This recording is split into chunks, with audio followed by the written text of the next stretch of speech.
Welcome to the deep dive. Today, we're going to tackle some really big questions you guys have about weight loss, alcohol, and also the impact of childhood on adulthood. You've sent in some really intriguing excerpts from Martin Seligman's What You Can Change and What You Can't, and we're here to kind of help break down those key takeaways for you. We're going to be exploring the science behind dieting, also the complexities of alcoholism, and then the validity of this whole inner child concept. Oh, and this idea of depth in psychology, too. Yeah, it's really a fascinating look into just human behavior and the things that we often struggle to change. And Seligman's work, it really challenges some of those common assumptions we have about all that. So let's jump right into a topic that I think resonates with pretty much all of us, and that's dieting. Seligman's findings here they're pretty eye-opening, maybe even a little bit disheartening. He suggests that dieting, it rarely leads to any long-term weight loss. Over 90% of people end up regaining that weight they lost. So, what's going on there? Why is that? Well, it does seem kind of counterintuitive, right? But our bodies, they actually have all these powerful defense mechanisms against weight loss. Yeah. Think back to our evolutionary history. Famine was a very real threat. So our biology is essentially wired to protect us against starvation. So it's like when we try to diet, our bodies are working against us. Exactly. Yeah. When you restrict your calories, those brain centers that regulate your hunger, they go into overdrive. And that leads to those really intense cravings. And then your blood sugar levels, those fluctuate. They make you crave sugary foods. And then on top of all that, your metabolism, it slows down to try to conserve energy. And even your fat cells themselves become more efficient at storing fat. So that explains why so many people, when they're dieting, they just feel constantly hungry and exhausted, right? Yeah. It's like their body is fighting back against them. And those cravings you get, yeah, those are just your body's way of saying, hey, we need more fuel over here. So then, what does all of this mean for somebody who is trying to manage their weight? Should they just completely give up on the idea of dieting altogether? Well, not necessarily. Seligman, he suggests a shift in focus, really, from fatness to fitness. He argues that focusing on fitness rather than strict calorie restriction, that might be a more sustainable and healthy approach. Yeah. Even moderate exercise, like taking a brisk walk every day, that has significant health benefits, and it can lower your risk of death, too. That makes a lot of sense because you're kind of addressing those biological and psychological factors that make traditional dieting so difficult. Precisely. And remember, too, exercise, it offers benefits beyond just weight management. It can improve your mood, it can boost your self-esteem, it can increase those energy levels, and it can improve your overall health as well. So instead of battling our bodies with these, restrictive diets, maybe we should focus on working with them through movement and exercise. It's a much more holistic approach, I think. Yeah, and potentially much more sustainable in the long run, too. So let's shift gears now. Let's move to another really challenging topic, and that is alcoholism. Is it a disease? Is it a choice? Where does Seligman, where does he stand on this often debated question? He presents compelling arguments on both sides. He really does acknowledge, I think, the complexity of the issue. But instead of getting caught up in those labels, right, is it this or is it that, he introduces this concept of depth to help us understand how change works or doesn't work in different areas of our lives. Okay, I'm intrigued. So let's unpack this whole idea of depth for our listeners. Yeah. What are the three aspects that we need to consider here? Okay, so the first one is biological. So how deeply rooted is this problem, in our evolutionary history and also our genetics?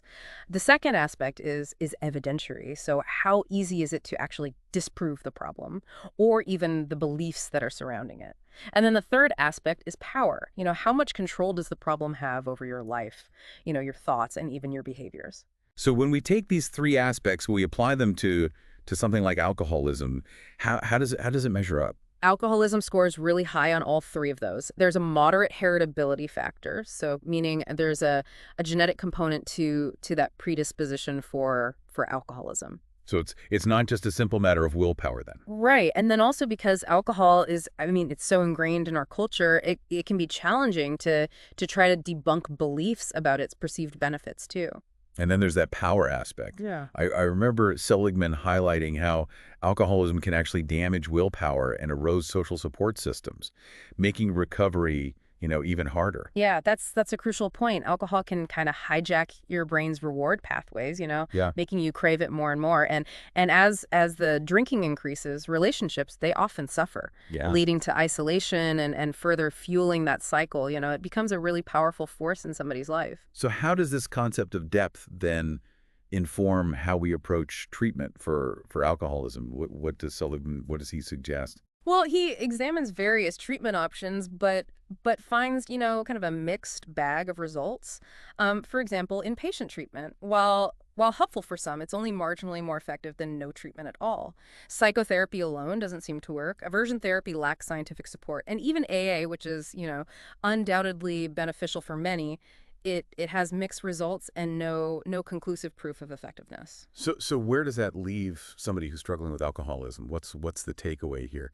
So it seems like the success of any treatment really hinges on that individual's willingness to change, Yeah. and the depth of the problem they're actually facing.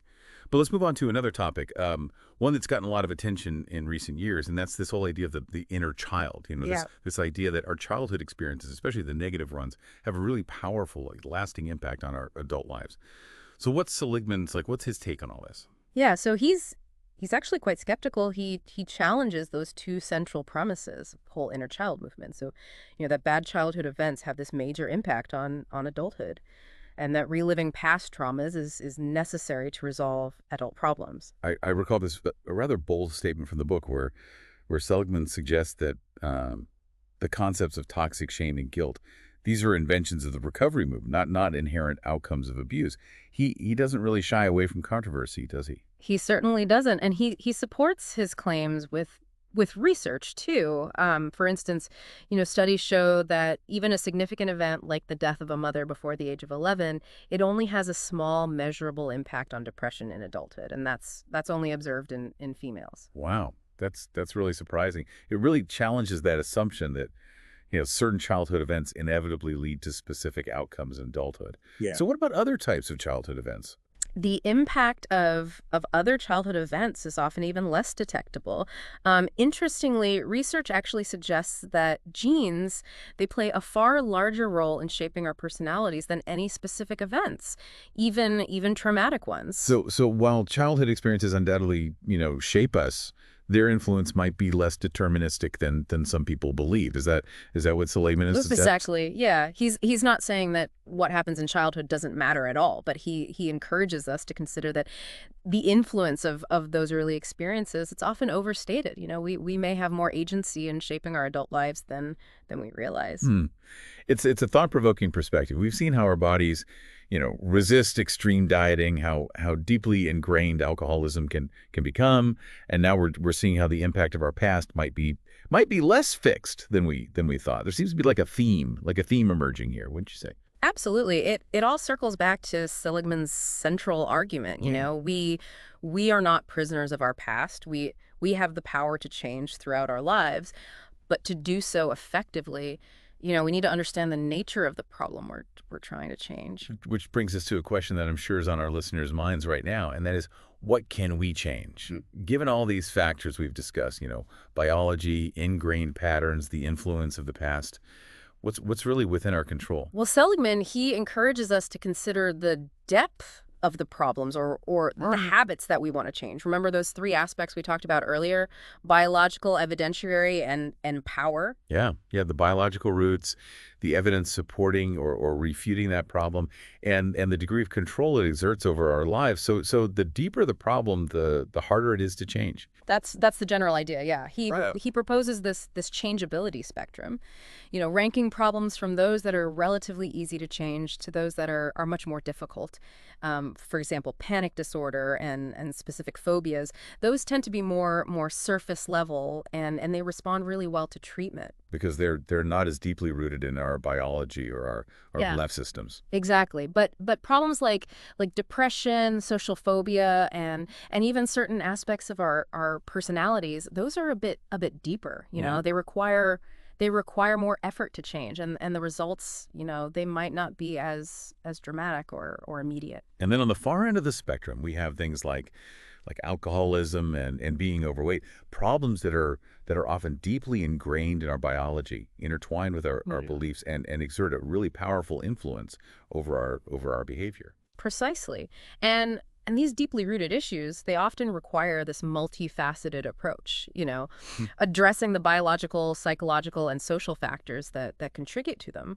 While change is certainly possible, it demands a thorough understanding of the problem's depth and a persistent commitment to change as well.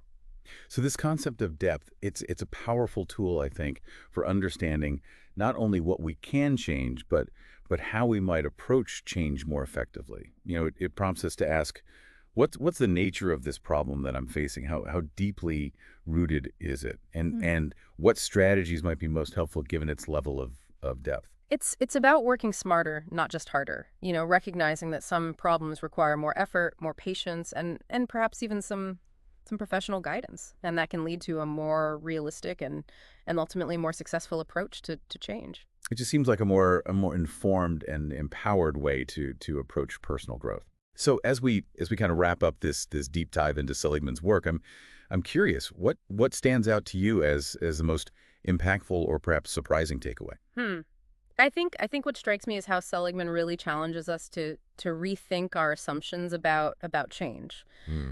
He encourages us to move away from those simplistic notions of willpower and embrace a more nuanced understanding of the forces that shape our behavior, both internal and external. It's a shift from blaming ourselves for lack of willpower to recognizing the complexity of these issues and approaching them with more knowledge and more insight, right? Exactly. And it's not about accepting defeat either. It's about empowering ourselves with a more realistic and effective approach to change. I mean, we've covered a lot of ground today, from the surprising science of weight loss to the complexities of addiction and the often overstated impact of childhood experiences. It's clear that change is possible, but it requires a deep understanding of the problem that we're facing Huh. and a willingness to tailor our strategies to its unique depth. And remember too, this is just a starting point.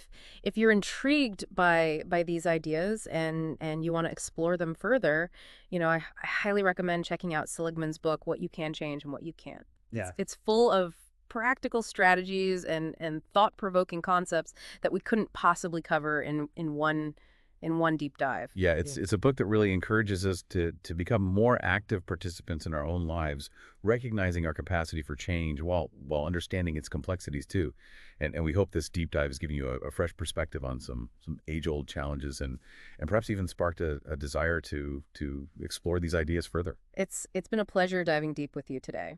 And remember, armed with knowledge and a deeper understanding of ourselves, we can approach change with more clarity, more purpose, and ultimately greater success. Mm. Until next time, keep exploring, keep learning, and keep diving deep. It's really about understanding our own capacity for change and then approaching it with a sense of realism and self-compassion. So as we wrap up this deep dive into Seligman's work, I'm curious what really stands out to you as like the most impactful or maybe even the most surprising takeaway? Hmm. I think what really strikes me is how Seligman really challenges us to rethink our assumptions about change. Mm. He encourages us to kind of move away from these simplistic notions of willpower and embrace this more nuanced understanding of the forces that shape our behavior, both internal and external. It's a shift from blaming ourselves for lack of willpower to recognizing the complexity of these issues and approaching them with more knowledge and more insight. Yeah, exactly. And it's not about accepting defeat, It's about empowering ourselves with a more realistic and effective approach to change. We've covered a lot of ground today, from the surprising science of weight loss to the complexities of addiction and the often overstated impact of childhood experiences.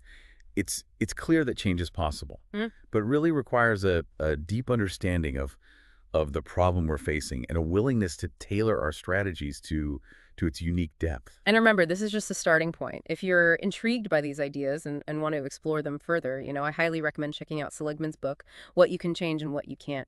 It's full of practical strategies and thought-provoking concepts that we couldn't possibly cover in one deep dive. Yeah, it's a book that encourages us to become more active participants in our own lives. Hmm. Hmm. recognizing our capacity for change while also understanding its complexities. And we hope this deep dive has given you a fresh perspective on some age-old challenges and maybe even sparked a desire to explore these ideas further. It's been a pleasure diving deep with you today. And remember, armed with knowledge and a deeper understanding of ourselves, we can approach change with more clarity, more purpose, and ultimately greater success. Until next time, keep exploring, keep learning, and keep diving deep.